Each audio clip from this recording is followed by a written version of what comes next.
building with some of that Monday morning boxing talk.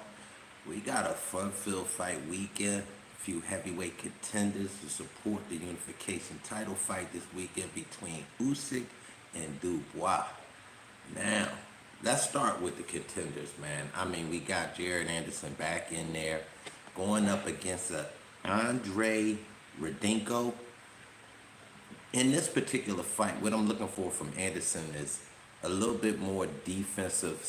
He needs to sustain his defense throughout the fights. He was catching some shots from Martin in that last fight. Kudos to his chin holding up. But you don't want to kind of take those fights as these power punches just present themselves more as you start climbing this ladder. So, especially fighting a lot of these Russian cats and Eastern European dudes, these dudes got sneaky power. Don't let their body types fool you. So, that being said, I prefer to see a little bit more defensive sustainability from Anderson, some head movement with the hands up, things like that, traditional style defenses, and counter a little bit better than he did against Martin. He led in that fight and did well when he was leading, but he didn't counter Martin as much as I think he should have, and he probably could have got the stoppage if he would have countered a bit more. So in this fight, again, don't be too patient. Just look to be more defensively sound and continue to do the offensive good work that you've been doing to lead you up to this point. So that's my 1-2 on that. But the numbers on that fight, yeah, Jared Anderson favored by minus 3,000. That's the win 100. And then we got Radenko plus 1360. I personally myself wouldn't put too much on that. What's going on, Boxing Gas? How you doing, bro? Appreciate you coming in. That said, though, I mean, you got to parlay a fight like this if you're really looking to get a bag as far as betting on these heavyweights. You don't want to bet on them individually because, again, that's a lot to lay for just $100 profit. But if you nice like that and your pockets is deep, then that's definitely a single bet. I'm doubling down. I'll put 6 stacks on it just to make it a little bit funner payout, 200. But like I said, it's more like a fight that you would parlay. And we're gonna keep it moving on. We got F.A. Ajagba going up against Zane Kasabuskai. I hope I'm saying this dude's name correctly. Y'all know I am extra terrible with the pronunciation of a lot of the European names and even some of the Spanish names, but it's no disrespect to none of the fighters. It's just, I'm terrible with names, man. So that being said, though, this is a very, very interesting fight. I just did a post earlier on Instagram, and at the time, it had F.A. Ajagba favored. I'm looking at current numbers. This is an even fight. Now, if you know boxers like I know these boxers. I do my homework, and this is a tricky fight to gauge because looking at F.A.'s experience, he didn't do well against a boxer in the Frank Sanchez. Sanchez snuck in some power, got him down a couple times in that fight, if I'm correct. But this dude, Kabusi, tall, rangy type of guy, but he's not quote-unquote a boxer. He's not slick like Sanchez with the foot movement, things like that. He does fight tall. His jab is terrible, but that can improve as he has to improve with his with the opponents that he's fighting. But if F.A. can not be patient, that's the one thing I would suggest for Ajagba in this particular fight. Don't be patient, man. Don't get this long, rangy dude the ability to read distance. And he's a southpaw, so that's another tricky situation for Ajagba. This dude, Zane, I hope I'm saying that right again, Zane Casso, we just gonna call him Casso, man. Anyway, this dude, Zane Casso, man, he's rangy, southpaw. So, tricky fight just in style-wise. So, hopefully, the corners in the camp with F.A., they're doing something different. And for me, it would be to stay close. You got a guy that punches from the southpaw position, not a slick jab, not very fast with his hands, but pretty accurate and just, he's a judgy type of guy. He knows when to let that left hand go. He's not wild. He's not, he doesn't overthrow his punch so that'll leave him open on the backside for, a counter or backside counter shot. So for F.A., not being the greatest counterpuncher, not being super duper fast himself. You just gotta stay close and let your natural power do what it does, and hopefully you can come out on the best side, because you got a decent resume for a guy that's under 20 fights. A lot better resume than a lot of the Eastern European contenders. Maybe not a Herkovich. He's kind of getting a few names on there the last few fights. But he's up there with a Herkovich as far as recognizable resumes and guys that we could say, okay, yeah, that's a decent opponent because we've seen this opponent before. That being said, though, this is definitely, in my estimation, I like the way the numbers have evened out, because I think this is an even fight. Both guys have power, but it's what style are the corners going to implement to be able to get the power off or be able to avoid the power of the opponent. See, because when you're strong in your own right, you don't want to key in on just getting your own power home, because you're dealing with a guy who could do the same thing. So your mindset and the strategy has to be defensively sound, not overtly patient, but smart chess. Let's not get into the trading wars type of thing. Like, again, like I said, the guy is rangy. He's not the greatest boxer. He's not on the Frank Sanchez's level of boxing for heavyweights, but he uses his range pretty well from what I've seen. So FA definitely, he's a guy that's, his power is there. No doubt about it. We've seen this dude KO guy. But he's too patient, man. He's a killer, but not like that rah type of killer that that we kind of used to from the movies type of thing. But that being said, he might need to do that. He might need to try to get this dude out in the first 3. You understand what I'm saying? Because he don't want to let a lot of that rangy, tall, lengthy power that this guy punching from the shoulders that this guy Caso can do kind of eat up on him and build up on him. So, I mean, I'm thinking get close, double jab your way in, put your head in his chest, work that body, and kind of maybe throw some overhands from inside. Maybe take a slight step back and pop an overhand.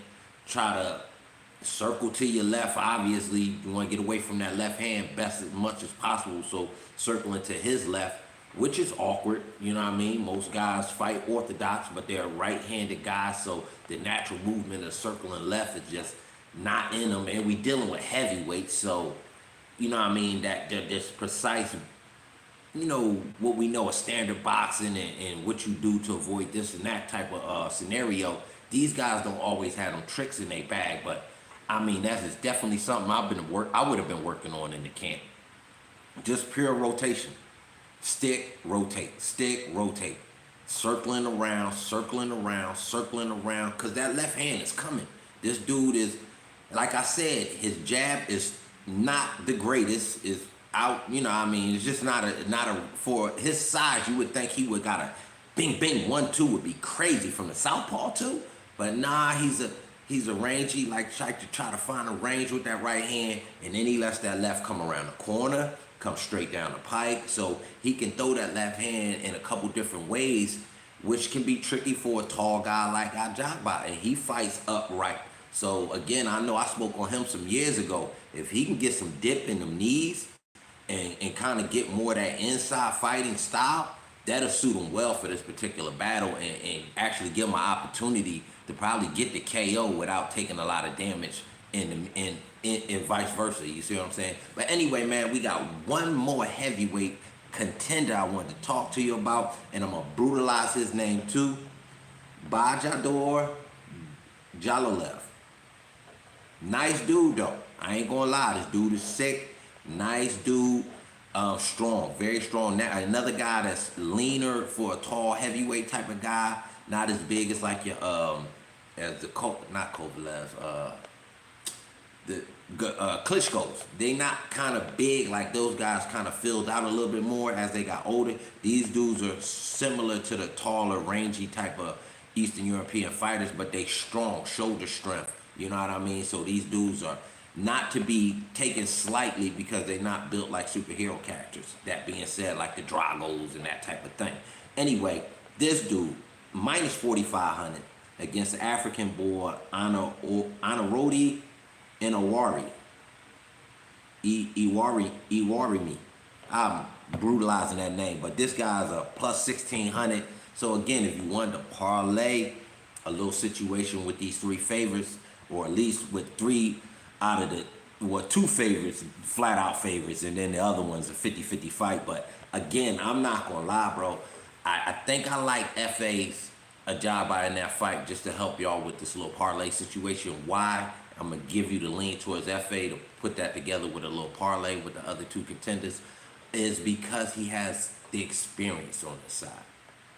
He's been under the limelight a little bit, big stages sort of thing. So I don't know if those lights could be a little bit too much for the guy, Caso. So we don't know. I don't think so, because maybe he's not a guy that's chasing that and, you know, let it get to him. But that's definitely the experience, you know what I mean? And being in that scene before. So FA is definitely somebody that I respect on that level and giving him the edge on that side of the fight.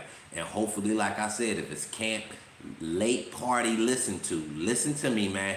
Do what I'm telling you guys to do, and you can actually make this happen within a week. Just light, nothing heavy. We ain't got to do a whole bunch of sparring. We ain't got to get all the cameras in there. Low key, just having working on these subtle things. Feint jabbing and slipping to the left. Don't even jab. Just feint your jab, slip to the left. Feint your jab, slip to the left.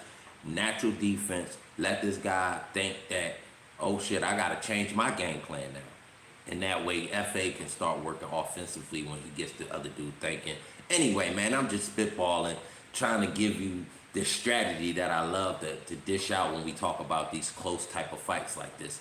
And again, lean FA, make a nice little 3-fight parlay with that. Probably put a unit on it. You might get like 2.5 to 1. So it should be a productive payout for you. Now, real quick, probably not real quick, we just gonna talk.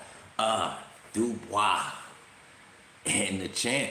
I mean, Mr. Pound for Pound, definitely in the top 5, top 3 type of guy, pound for pound in the world. Unified champ, should be undisputed by now. I mean, I don't know what's going on with Fury and them. Again, people talk about not being able to sell tickets. If you that guy, I don't think you should have to do that work. He's that guy. So Fury has to make that fight if Fury wants to be that guy. Fury's just a guy with a belt. The guy is Usyk. So that fight should have been made from the Fury's camp, because they want those titles, that IBO and the IBF and blah, blah, blah, all the belts that this dude got, man. So I don't know why they make it seem like Usyk is not the guy. He is the guy. He's just not a guy that we know as this pay-per-view darling. But if you want those belts, you're going to make him a pay-per-view darling, Fury. So I don't know, but hopefully we get that fight this year if, you know, Dubois doesn't pull an upset. But I don't know, that fight should have been happened at least this past summer. At worst, we should have saw that fight in August, maybe, you know what I mean, June or something like that. But this is crazy, bro. Anyway, but Fury does have a nice little fight going on with the boy from over in the MMA situation. So, you know what I mean, big shout out to them, Francis Ngannou and them. Hopefully, you know, they can shock the world. That being said, though, this Dubois situation with Usyk, definitely Dubois, I'm going to give y'all the numbers real quick. We got Dubois at a plus 770 right now. We got Usyk at a minus 1450. Seems about right. I like the numbers going up for these Usyk fights where you're actually having to pay for his expertise if you're wanting to bet on him. Because he's, like I said, just mentioned, he's a pound for pound type of guy for sure. The straps tell us that. The run that he's been on in the past 5-6 years, cleaning out the cruiserweight, doing his 1-2 in the heavyweight situation right now, and not taking on no scrubs. I mean, you fight Joshua twice, double salute, you know what I mean? And you backdooring it with another gorilla type of dude, and Dubois, who's not a slouch. He's not no powder puff punching dude, so you gotta give Usyk the respect for continuing to pad the resume with these decent fights, decent guys, you know what I mean? That being said, what's the outcome for this fight, man? I like Dubois win it on the cards. I like Usyk to win it on the cards. I don't think we'll see Usyk overexert himself. You know what I mean? This is the type of fight he don't need to put himself in any danger. Because he did let Joshua kind of pick it up late in that second fight. Usyk got a little tired. So maybe we'll see Usyk take the foot off the gas early, work on his jab and movement. Just not lose his belt early. You understand? Lose his belt early in that fight with a sneaky shot getting home. So defensively minded Usyk, you know, winning the first four, or maybe just keeping distance in the first 4 rounds. Maybe in the mid part, start opening up a little bit on Dubois and making Dubois second guess, does he have it in him to go the distance? So I think it'll be that sort of fight. I don't know if we'll see any fireworks because Dubois has to stay defensively sharp in his own right. He does have a nice jab, so I suspect this will be a jab contest between the two early. You know what I mean? Each definitely trying to, maybe you'll see Usyk going to the body a lot early to try to definitely take Dubois from those late rounds. Just take those late rounds from Dubois early. You understand what I'm saying? So that sneaky straight right to the body, I like that. Dubois definitely doesn't want to open up with combos too much because I'm giving Usyk the speed advantage, so he should be able to definitely answer any combinations and punching in between those shots that Dubois might challenge or might attempt to throw. So just staying defensively sound early for Dubois, and his only choice is to land that straight right hand. He got a nasty straight right hand. He just can't be too patient with it. He may have to force it. This ain't a fight that he could, let's just say, go muscle Usyk. Usyk, a nice size dude since he been the heavyweight, keeping the weight on, putting the muscle on. So I don't think you're going to go in there and push him around. And that's just really not Dubois' game anyway. He's a guy that likes to fight at range. Footwork is not the greatest, so hopefully he doesn't stand there just getting opened up on by Usyk, who has the speed advantage, like I mentioned. So, I mean, it should go the distance. So if you're looking at a way to bet this fight and be successful betting it, I double down Usyk by with the win by decision. You know what I mean? Double down on that because it's gonna be hard to really, or you could even slip Usyk in with the other parlay we was talking about earlier. You know, with the earlier 3-fight parlay, I slip Usyk in on that, man. Maybe up that parlay to a 3-to-1 payout, maybe 3.5-to-1. I don't know, but just spitballing from the boxing side, numbers and everything, without actually putting any bets in right now. It's too early in the week, you know, get guys pulling out of fights and things like that. So like the later bets, later and closer towards the fights, when they actually on a lot of these websites. The posting of the numbers may be up on these websites, but the actual fight and ability to wager it early is not there. So a lot of the fights won't probably be on the websites till Thursday, Friday, when you kind of get closer and you're less likely to have those last minute pullouts. So that being said, man, I just wanted to spitball with you guys for a few minutes, give you my thoughts on this upcoming heavyweight weekend, because that's what it is. We got the unified champ, you know, the guy on the planet right now, and double salute to him. Usyk back in there doing what it do, not ducking no competition. So big shout out to him. And the rest of the guys that are trying to make waves, man. The Caso, we got Joe Jalolov, nice dude, like I said, and we got the guy, we got Jared Anderson trying to do his 1-2 and continuing to put the foot on the gas. So should be an exciting weekend of boxing, heavyweight clashes across the board. And we'll be back to talk to you again. There's a couple other low-key fights on that ESPN card I wanted to get at you guys about. But I'm going to do a little homework before I get on here and do my 1-2. But anyway, man, I appreciate everybody jumping in and rocking with me, man. Definitely hit that like, subscribe, drop a comment, interact with the Boxing First Vlog guy. And we appreciate the support. I'm gone.